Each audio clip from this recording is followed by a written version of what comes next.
Welcome to Impact Point. I'm your host, Nilima Grover. At Impact Point, we cut through the chase and get to the facts. My guest today is Ross Wilkers, who covers the business of government contracting and looks at trends that shape the market.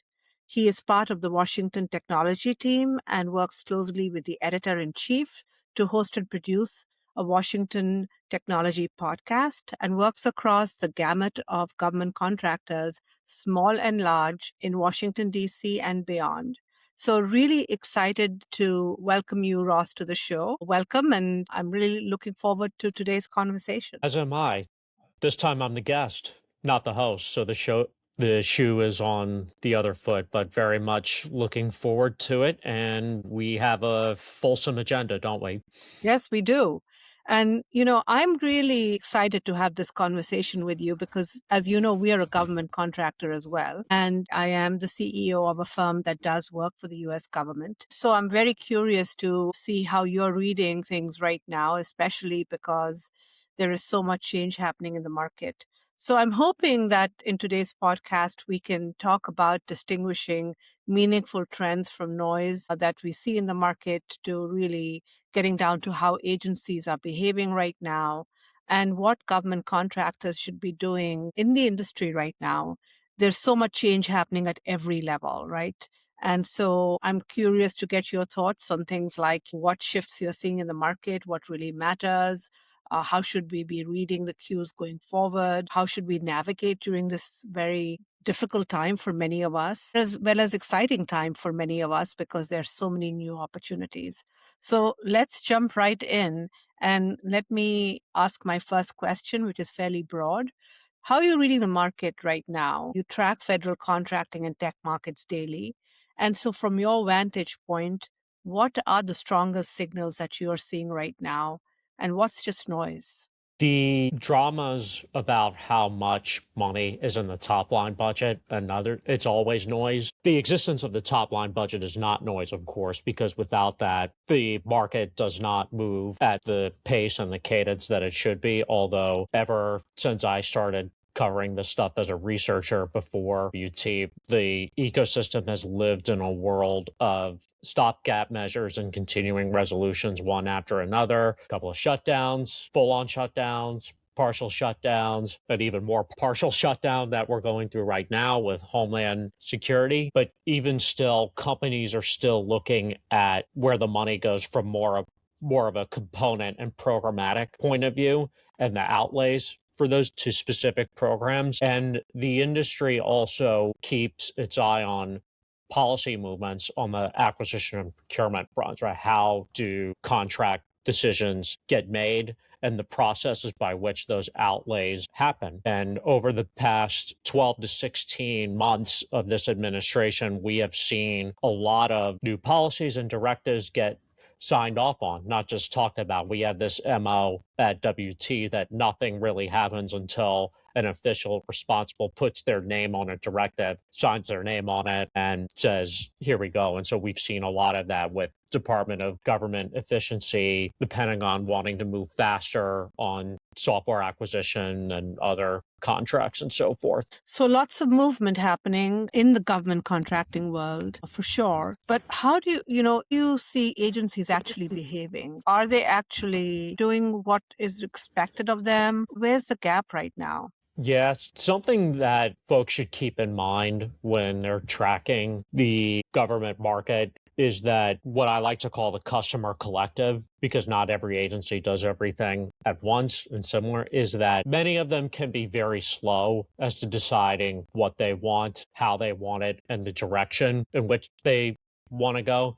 But once they make decisions, they move very, very quickly. And that comes into play when looking at the industrial base and its shape. Every year, there's a lot of hype and conversation about how this will be the year that we see winners and losers in the industrial base. I think that's becoming more apparent, and it is real stuff over the horizon because, like I said earlier, agencies can take their time to what direction it goes in. The results of that are more in a drip form than all of a sudden. Budget outlays take a lot of time to get through the system, and some agencies move a lot faster than others. There are some that hold up a lot of spending in a personal review process, as we've seen in DHS over the last year. And this is important to consider for looking at all the private equity and venture capital that's coming in to the industry, because the idea in most of those markets is to anticipate demand years in advance before it comes clear. And that clashes with what we've seen as tradition, which is that the government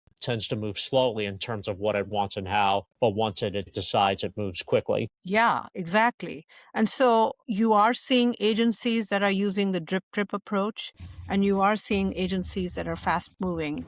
Can you give me examples in each one of these categories? Yet production contracts, especially in the defense space, even though we cover a lot of agencies, some outlay more money to contracts than others. So the defense, military, and national security space takes up the lion's share of contract spending. So we can go there. We see other transaction authority becoming more popular, or other ones where an agency is willing to start out small on production and then it gets iterated over time with feedback loops with the company that's working with them. That's how a lot of space things happen, defense technology, you name it. And I think is really key and important to understand in the future years of watching this ecosystem evolve, because if we're supposed to believe the need to deploy tech to the field faster is real, and that's the pace that commercial markets operate in, increasingly the government wants commercial parity in terms of technology apparatus. This is the new reality that integrators are going to have to wrap their heads around even more so. And they've always seen it in certain pockets, but the mainstreamization, if we're going to make up a word in the English language, of these alternative approaches, eventually we're going to have to stop using that word alternative. Yeah. So what I'm hearing you say, Ross, is that for certain areas, there is really the fast approach that is being used, and that could be in the technology or the national security or the defense space, because the pace of innovation is really fast.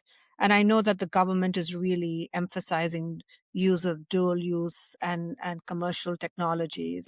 Are you actually seeing that happen? Are the current acquisition structures adequate to really ensure that this fast approach can be used? Yes and no. You can set the rules of the road for government acquisition as much as you want, as we've seen in 2025 and the early part of 2026 with the overhaul of federal acquisition regulations, to really pull them back to what is required in statute. Essentially, they're taking a 2,000-page instruction manual for how to do government contracting and reducing it to a lot less than that, because as with any instruction or direction manual, if you want to know how to use something, you only go to the smallest possible section. It's like, well, this is how we know how to use. So in essence, they're trying to make things easier for contracting officers, especially to understand, and also for the industry to understand in simpler terms. Writing the rule book is easy. The hard part is changing cultures. And this is true in private organizations as well that have been around for 100 years. As easy and tempting as it is to talk about the public sector ecosystem as very different than other industries, there is some truth to the uniqueness of it because you are working with taxpayer dollars. However, I would venture to guess that as far as culture changes, cabinet level secretaries and the CEOs of Coca-Cola and Walmart, just to pick a couple of companies, I think they would find some commonalities in terms of how difficult it is to enact a culture change in organizations that have been around for 100 plus years. Yeah, I'd hosted a podcast with the chief growth officer at Noble Reach that is trying to get innovative ideas into the government, even national security and other critical sectors.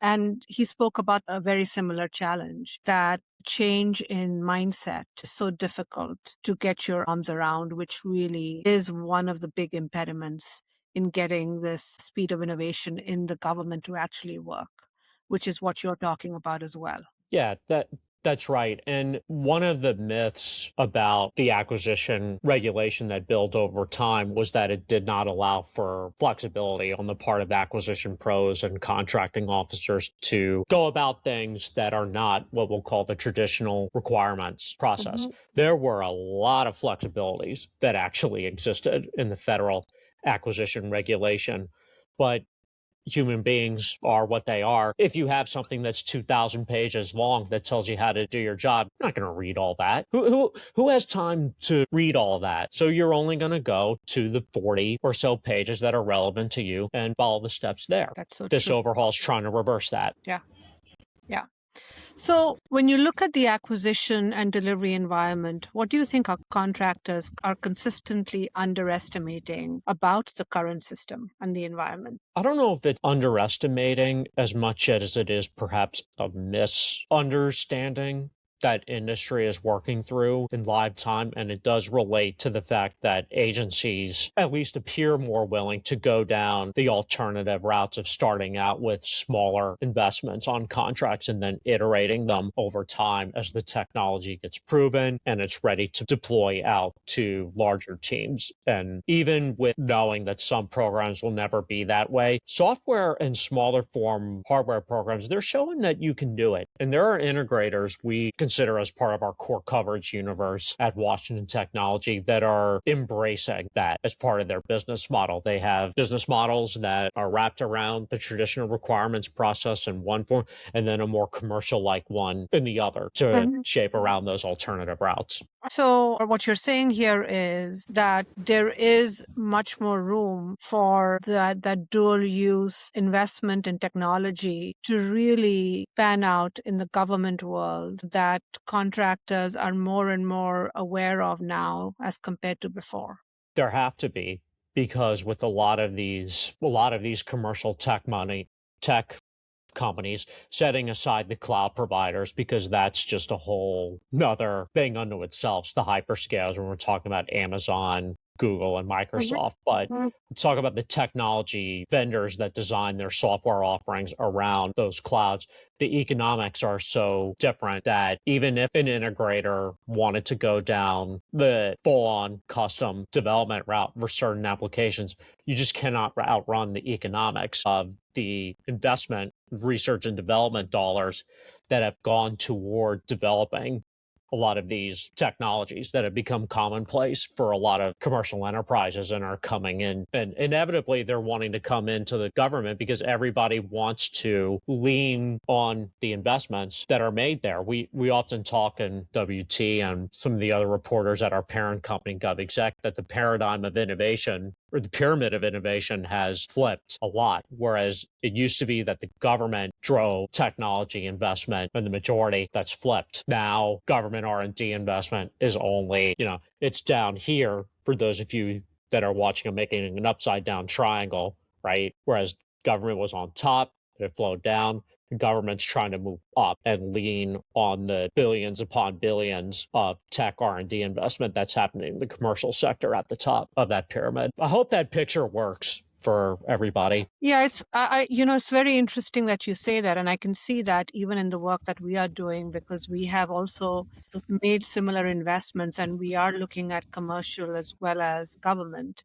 But what I'm hearing you say is that if you're not a Google or an Amazon, you really need to be thinking about your solutions in a broader way. And frankly, because the pace of innovation is so fast right now, you're kind of forced to do that. So the government is probably playing catch up on the commercial side more than it has before. And a lot of commercial enterprises are as well. The government has developed, in some sense, a justified reputation for being a slow adopter, late adopter, and sometimes a never adopter. But that's also true of commercial enterprises as well. Like there's a pretty much a graveyard of businesses that did not embrace innovation over time and no longer exist. Now, it's not like the government's going to file Chapter 7 or Chapter 11 tomorrow, right? But they're not the only ones that are struggling with it. Yeah. So, we one thing that comes to mind as you are talking, Ross, is small business. So when you read the market and given what's going on right now, and a lot of the innovation actually comes from small businesses, not from the big firms that are out there. What does it mean for them? you've got to partner well if you're a small business. You've got to go to these tech conferences if you're a small business. You've got to go to matchmaking events and capability exchange events if you are a small business, because partnering and teaming is what makes the public sector government ecosystem go around. And in fact, with a lot of these large contracts that come out more, the request for proposal and will essentially say, we encourage teaming, and it's a great way for industry to pool together their resources. Now, from the government's point of view, some of that is also to avoid the dreaded vendor lock-in, right? So that there's it's not so much a hidden agenda as much as it is an unspoken agenda for why they encourage teaming, but teaming still works very well. Is that more so the case now than before for small In business? in certain instances, it is. In certain instances, particularly with large IT and tech solution contracts, you're seeing a lot of encouragement of joint ventures. Admittedly, that's a world that I'm struggling to understand, and it's something that we at WT are trying to do a lot more digging as to how the mechanics of that work, like who's really in charge, right? Because a lot of what we're seeing is what's called a mentor protege joint venture, where the mentor is a large business and the protege is a small business, and they agree to form a team to pursue some of these large contracts. And in a sense, you can see what the intention behind it is, but it's a world, it's like I said earlier, it's a world that we're still trying to understand a lot better. So if I'm a small business and I have a really cool tech product that has been developed using AI, and I want to navigate the government contracting world, is the best way to do that through partnering with a larger company? Or is the best way to just take advantage of the openness of the government to really adopt the dual use technologies, given the fact that they are really encouraging them? What would your advice be for a small company that maybe has been in the government contracting space even for a while, but is getting more and more into developing new solutions, especially with the onslaught of AI? This is going to put a lot of stress on founders and other CEOs of small businesses. You really have to be able to do both at the same time, because for a lot of reasons, we often use the word gatekeeper to describe a lot of the large systems integrators that we cover. But what a lot of these integrators are telling us, and they're telling the community as well, the community of small businesses, is, hey, we can't do everything, right? We do enterprise IT well, but we don't do widgets very well, just to pick an example of that. And so as part of their teaming, they'll go out in the market and essentially advertise themselves as a call for partners. That's, we're working with agency A, they need a widget for X, come talk to us. That's one way to get the start of the relationship. There are others that agencies have, other contracts and initiatives agencies have come up with where they want to work with the commercial tech companies more directly. My understanding is that tends to be more in civilian agencies that are a little more risk tolerant than maybe those in the defense national security community, because at the risk of stating the obvious, in the civilian world, security requirements aren't mostly as strict as those in the defense community. But in a nutshell, part of living and working in the public sector ecosystem, if you're a small business, is, while we know that budgets are limited there, being able to partner well is the best way to get your foot in the door with a lot of these agencies. So let me ask you another question about the current situation, which is the war that's going on right now with Iran. What impact are you seeing on the government contracting world, or have we seen any impact so far? First things first, when we talk about, say, times of conflict versus times without, it is true that the threat of conflict absolutely drives business activity in government contracting. There's various investments and allocating to priorities in the event one happens. With this conflict so far, it's predominantly air power and high tech. And so the companies whose resources are being marshaled in to support this, it's companies that are focused in those two areas. Where that would change is if we see a mass deployment of ground troops in there. We haven't seen that since Iraq and Afghanistan. But if that happens, that does change how industry is a part of the response. Should Mhm. there be a deployment of some sort, that's where you get more activity in things like logistics, asset movements, people movements. This is what is often called op tempo, short for operational tempo. Now, clearly, there's an elevated up tempo in the Middle East as you just turn on the TV, turn on the news, and you see it there. The marshaling of more of the industry's resources will depend on whether or not there is a large deployment of ground troops or not. So the question is, we are in the government contracting space as well, and we are constantly talking to other CEOs, and there seems to be a general impression that money is tight and there's a focus on return on investment. Are you seeing this as well? This focus on why does this matter for the US taxpayer and what's the return on investment, and the general impression that money is tight across the different government agencies? In an era of Doge, yep, yep. It's not Okay. just the return on investment from the government's perspective, right? That's a little hard to measure when the government's mission to serve the citizenry is obviously vastly different than the private sector, where companies exist to make profit and return capital to their owners, whether you're led by a founder or you trade on the public markets. So the downward pressure to maximize those returns on investment, it's not so much that it started with the Doge as much as I think it accelerated a lot of what was already happening. I mean, think about it, right? The history of the public sector ecosystem is replete with multi-billion dollar IT projects. They don't work out, there's dysfunction, they snowball, and then there's a government accountability office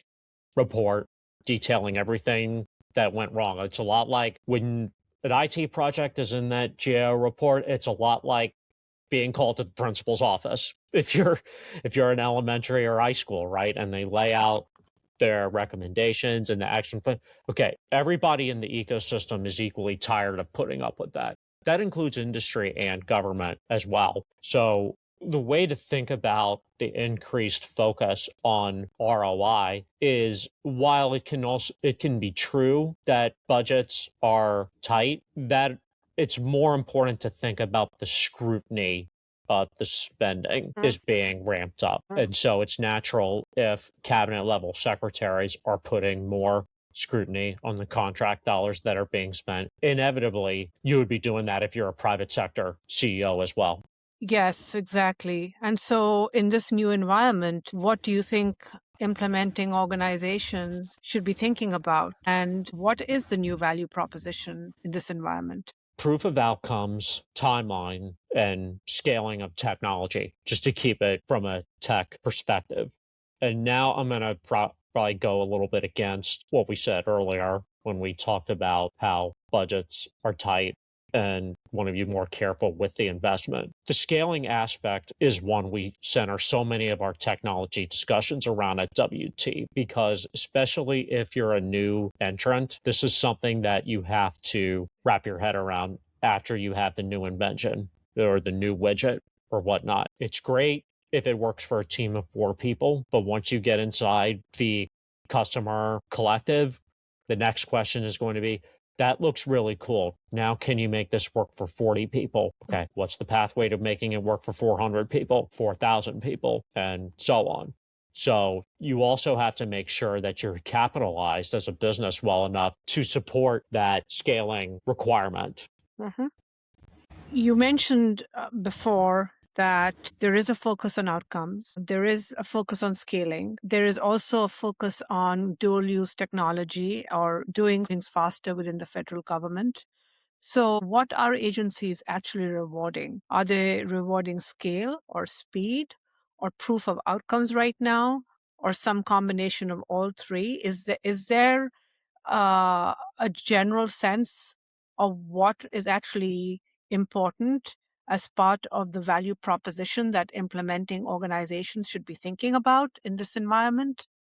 Yeah, so a lot of that answer depends on the customer that you're dialoguing with, because while all three of those areas are important. Some agencies are more willing to make trade-offs in one area to raise another. So I don't care which corner of the government market your company is in. And here I'm going to do the triangle for those that are listening. If we're talking about speed, proof of outcome, and scale, I don't think any agency is going to split that up and say it's 33, 33, 33, right? So you have to do that research ahead of time, knowing which one of those is a priority for the customer. If it's, say, technology for defense operators and keeping up with the adversaries, I think speed and proof of outcome is more important, especially if we are to believe and go along with what Secretary Hegseth said in his address to industry back in the fall. We are willing to buy the 80% solution and iterate it over time to 100. Now, eventually, they will likely focus on the scaling requirement. And the scaling thing is an interesting one because this particularly applies to enterprise IT, just the basic tools and software that government employees use in, let's say, the laptop, right, that you and I are having this very conversation through, that agencies are becoming less patient with advanced and custom development for basic IT needs outside of the security requirement, right? But the scaling is especially important for Mhm. those projects because they can see what happens in the commercial industries. They do some homework on this and they go, oh, that looks cool. How do I get this into my Mhm. enterprise of Mhm. 400 people and 4,000 people? So you have to be able to show the government customer a pathway for, yes, it works for 40 people, and now let's open that up to 400 and Yeah. 4,000 people and so on. I'm hearing scalability is really important, but I'm also curious, how much patience do you think agencies still have for learning on the job versus demanding performance out of the gate? Because so many new things are happening so quickly. And so they may get the 80% solution, they may not get the 100% solution, which means learning on the job. Are they really open to and patient enough to have that learning on the job versus I want to just buy this and I need this to work tomorrow?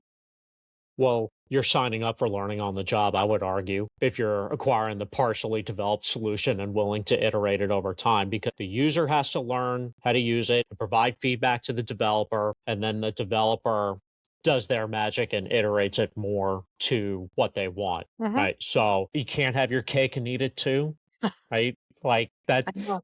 especially there, right? If you're going from 80 to 100, that's new for everybody. And Yep. particularly with these smaller production contracts, if you're willing to start out small and iterate it over time, that's an admission from both sides of the interchange that this is a new effort. And I don't think there should be anything wrong with that either, because there are certain aspects of what the government does that it gets very hard to find the applicable commercial use case and draw some relevance to it, like email, calendar, and other productivity tools that you and I use in our daily workplace. There's plenty of commercial use cases to draw off of. And there isn't a lot of education that's required on both sides. Once you get further out into the edge environment, it gets a lot harder for that.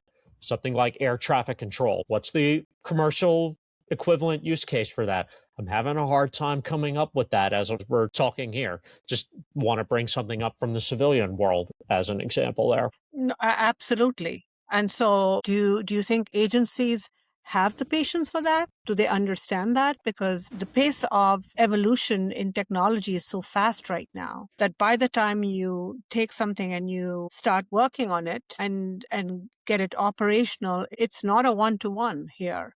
The commercial world is moving a lot faster. And so do agencies really understand and have the patience to know that there is going to be that piece needed? I'm not sure. I would argue that for enterprise IT and basic IT needs, commodities, right? You shouldn't have patience for that. We don't have patience for it in our lives as consumers. I don't have a lot of patience when my Gmail app, for instance, on my phone doesn't work correctly, right? Because Mhm, that affects my life. When mhm, you get out closer to the edge environments and operational, again, mhm. picking a couple, defense, national security, air traffic control, to pick a couple, you can see both sides of it maybe as we're having the conversation. Like there's a lot on the line, so maybe there shouldn't be a lot of patience. But if you're starting out anew on tech development, maybe there should be. And again, look, this is where that public-private partnership aspect has to come in instead of it being adversarial, right? A little bit of creative tension is not bad to make any business relationship work, but in order to make that work, I would say that both sides of that, customer and contractor, you've got to put all your cards on the table right from the get-go. Play open hand poker. No showing of no hiding of cards or anything, right? You've got to lay it out on the table and get those pain points out of the way first. It's like what's the hardest part of this collaboration going to be? Okay, and go from there. Yeah, I completely agree with you, Ross. I mean, my own experience has been very much along those lines, that the minute you're working on something with the government that is not an off-the-shelf kind of product, or even if it is, it has to work in their environment. It has to work within their culture. It has to work within their systems. And that does require learning on the job and really setting it up in a way that is customized for their needs. And that is not just opening a box and implementing it. So I do think that agencies need to have the patience, not too much patience, but certainly that has to be factored in the equation. That's what our experience has been. And I think when you don't do that, then you end up getting things that either are not used by the people, or they are not suitable because they are not adequate within the systems under which they need to reside. And it just becomes, a waste of money, frankly. And I've seen a lot of money going down the drain because these steps have not been thought through upfront.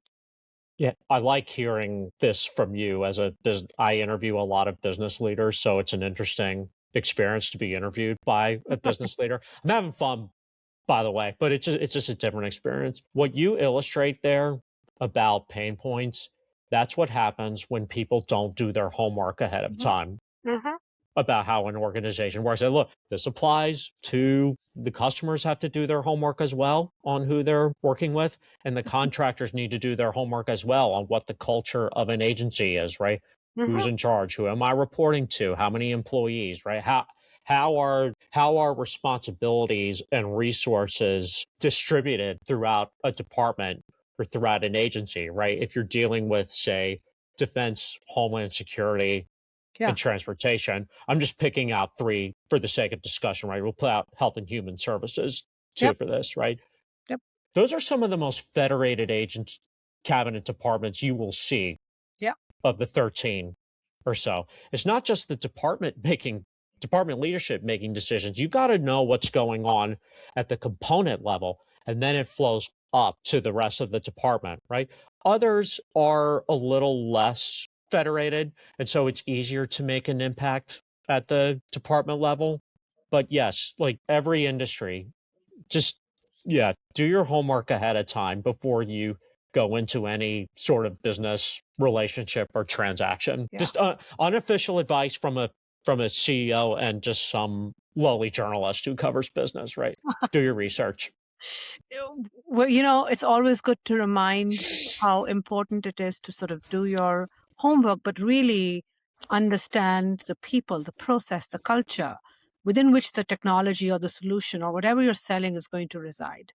And then that's where it becomes really important so that you are creating a solution that's actually going to work. But let me move into a different topic which is related to what we're talking about, which is, artificial intelligence and the reality gap here that certainly I have observed and my team has observed. We talk about the federal government needs to adopt AI, and our own experience is that agencies are still trying to figure out how to do this and how to adopt AI in a way that makes sense. And we are engaged in discussions with various agencies as they're trying to bring in AI. But I'm interested to hear from you as to where do you see it actually changing how agencies operate? And where is it still mostly aspirational right now?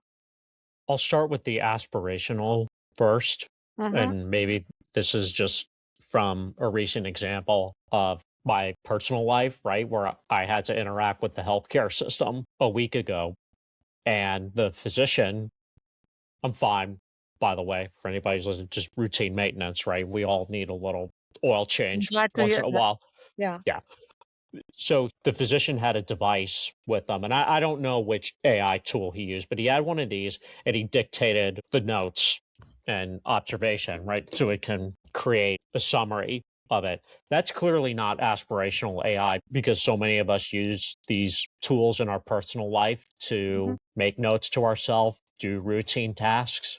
Uh-huh. When 7 a.m. comes around, my phone rings and I say, "Hey Siri, turn my alarm off," right? And Uh-huh. then the phone shuts up, and so I can, wake up, right? Something like healthcare is very, very personal, and it has a lot of stakes in it.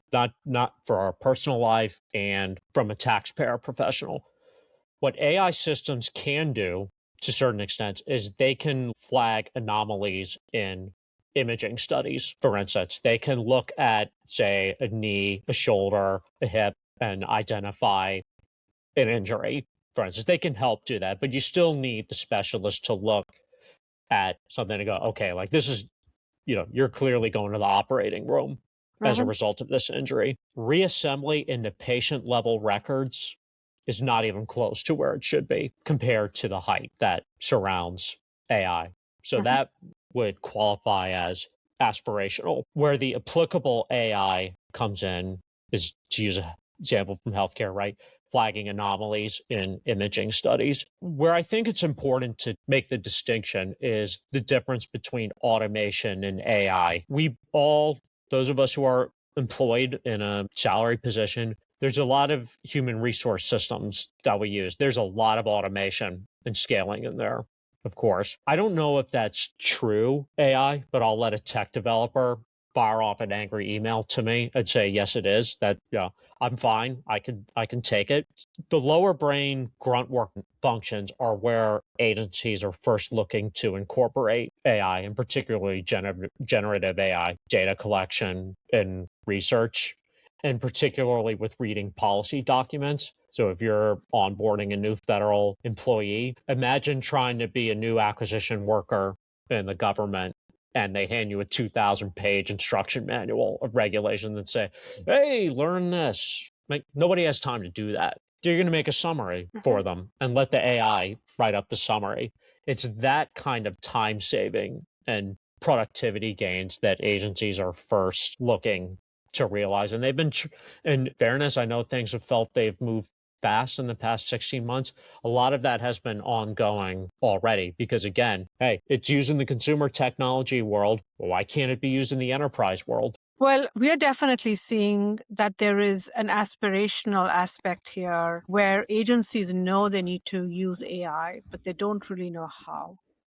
And we are also finding that there is also AI has to work within the systems that they currently have. And then where are the guardrails? Because unlike an enterprise, when you're working within the government, have access to sensitive information sometimes, and you need to know what the guardrails are. And the AI hallucinates. So the question is based on that and based on the fact that we have had this recent Anthropic versus the Department of Defense issue that cropped up. How do you develop the right ways in which AI can be adopted and should be adopted within the government? What are your thoughts on that? I'm fascinated by this Anthropic situation because at the root of it is a contract dispute between Anthropic and the Pentagon on what those guardrails should be. Anthropic has one view, which is not a fringe view, by the way, that this technology should not be used for mass surveillance of US citizens and for autonomous weapons. The Pentagon's position is that we should have unfettered access to this technology and you don't get to tell us how it should be used. And so we've seen a lot of rhetoric from Anthropic CEO, Pentagon leadership taking positions that in some sense they could be clashing, but in some ways they're also talking about two different things, right? Because they're trying to win public favor. And I don't know with this particular impasse between those two, I'm not sure what the off ramp is for both sides of it. I do think there's going to be a tell as to how this is going to be resolved. So there is a court case ongoing. Anthropic is suing the government over the government's labeling of Anthropic as a supply chain risk. And Anthropic is saying that a distinction and a labeling like that is not meant to be used for disagreements over use cases. The position of the government is that obviously they have a different view. And whatever, if they come to a settlement, which seems unlikely, but the government has also said we're going to take out this technology from our systems within the next 6 months. That timeline does, however, it creates an off ramp for both sides to cool their heads and come to some sort of peace or truce, however you want to call it. Because if Anthropic leaves the US government market, government sector entirely, you go from 3 generative AI providers to 2. And I'm not sure the government really wants that in an era when they want increased competition and new entrants. So the developments of that case, those are going to be some pretty interesting checkpoints to follow as they play out. So, but I'd like to probe on a slightly different angle here, which is not so much about the specific case of government versus Anthropic, but a point that I think is really important, which is guardrails. When you're working in the public sector and you're working within the government, there are guardrails that are needed. How do those guardrails get developed? And who develops them? And how do we make sure they're being implemented? I am of the opinion that you should adopt technology at the speed of governance. If you can't really manage it and be able to develop those right guardrails, then you should slow down and not try and adopt the latest and greatest that's out there, because technology will keep evolving. But if you have to be able to govern what you have, and this becomes especially important in the government space, just like the example that you gave us in healthcare. So what you're seeing then is like you're seeing 2 different sets of moving parts throughout the ecosystem in this particular dispute. The government doesn't want guardrails, but we've seen example after example in other agencies where they talk about trust, reliability, stability, control of these AI tools, questions that commercial enterprises are asking of themselves too, as they've learned when people have put client sensitive data into chat GPT, for instance, right? That would be a clear cheating of the guardrails, right? I would say that it is. But you know what? Nobody thought to put a guardrail on it because, hey, this thing is cool. Like, right, let's throw in whatever we can into it in the race of productivity. And then what do you know? Client sensitive data ends up on chat boards, and like that has happened far too many times in the financial services sector. Absolutely. For instance, and the government is paying attention to that in a lot of instances, and they're quite right to point to those and say, hey, listen, industry, we don't want this, right? We want to encourage innovation, but this stuff like accidental disclosures, just to pick one, we don't want that. Yep.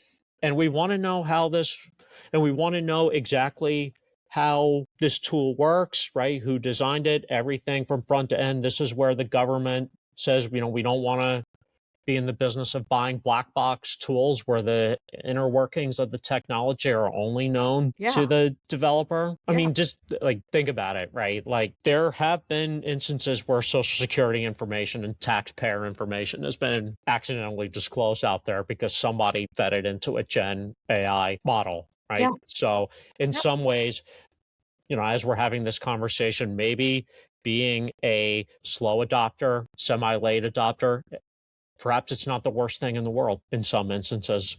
Yeah. I mean, I in an earlier podcast, I spoke to somebody who is doing research and academic in this area about adoption of AI. And that's what he said. He said, the advice is that adopt AI at the speed of governance. And I really take that to heart. And so when we talk to our customers and they're looking to bring in AI, we have to be very mindful of that. Like, how are we going to govern it? How are we going to manage it? What structures are we going to put in place to ensure that we don't have information leakage happening out there, or inadvertently we are creating a situation where, by putting data out there, you are really, with AI, you compound the problem exponentially very quickly. And so educating internally within the government, I think, is really important. And so that's what I am taking away from the Anthropic versus government discussion. I'm less concerned about the intricacies of that case. So the devil is always in the detail here. But the point here is that it needs to be a big part of what we should be thinking about as the government is trying to adopt AI, I think. That's my opinion. Yeah, a little bit of creative tension in teams is not the worst thing in the world when it comes to this, because tech developers think about the world a lot differently than, say, a chief financial officer or even a chief financial officer is doing that, right? Because, I mean, just to pick the CFO example, because I cover a lot of publicly traded companies, and so I get to hear from CFOs as much as CEOs. CFOs are some of the most risk averse Of course. people in the world, right? Because when if a company gets sued or, call the cops on them or whatnot, like, CFOs don't sleep at night. I mean, CEOs don't sleep at night also, but the CFO is the one that has to count the money at the end of the day. And when issues come up, it costs everybody time, costs everybody money. And so it goes back to what we said earlier, right? Like, you got to lay everything out ahead of time, the pain points and whatnot, and get those multidisciplinary teams together. Maybe folks won't agree on everything, but consensus building on what's appropriate to move forward and what can be held back on, it's not the worst thing in the world. Yeah. Okay, let's move on to the next topic, which is, given where we are right now, given the fact that there's a lot happening in the government contracting space, we want to look ahead.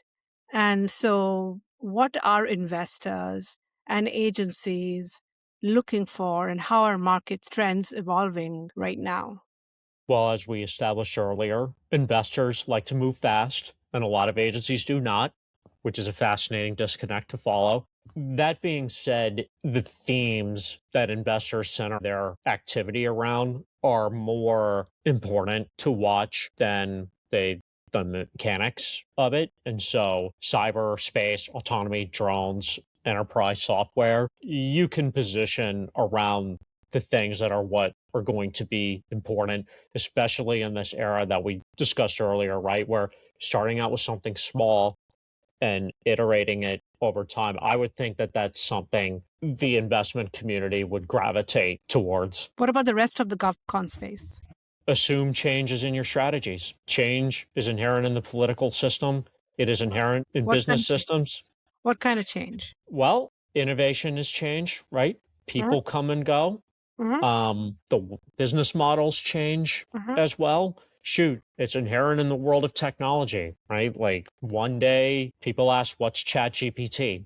And then the next day it's like, wow, I can play with this, right? I can have conversations with it and whatnot. Uh-huh. It's interesting that change has been built in all of these systems, and yet for many, many years, that did not translate to the government changing how it acquired systems and services from industry. Well, that's changing as well to a more commercial-like approach. They're not going to get there 100%, but the journey that they want to go on is very real, and that's why you're seeing a lot of investor attention in the space. So if you were to talk to a government contractor, what are 3 things that you would say to them right now?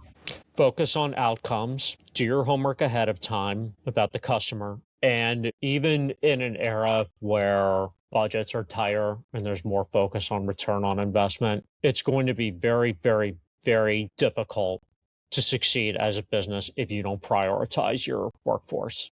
Investing in people is more than just paying salaries, especially with tech advancement being a thing and business models also changing in this fight for talent that every contractor says they're in.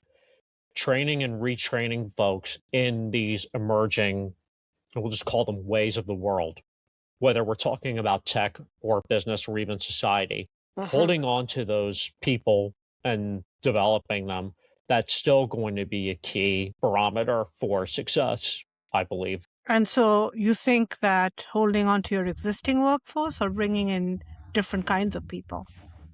It's a bit of both. Okay. It's a bit of both because look, people are gonna, some people they wake up and they want to do something different, right? And sometimes there's nothing really anybody can do to get in the way of that, right? But workforce retention preserves culture. Workforce retention is good for business. And if you have happy people, that are willing to put in, right? You're off to a good start. Yeah. And what capabilities would you tell them to invest in now? Capabilities. Well, it's easy to say no AI, right? Or yes to AI.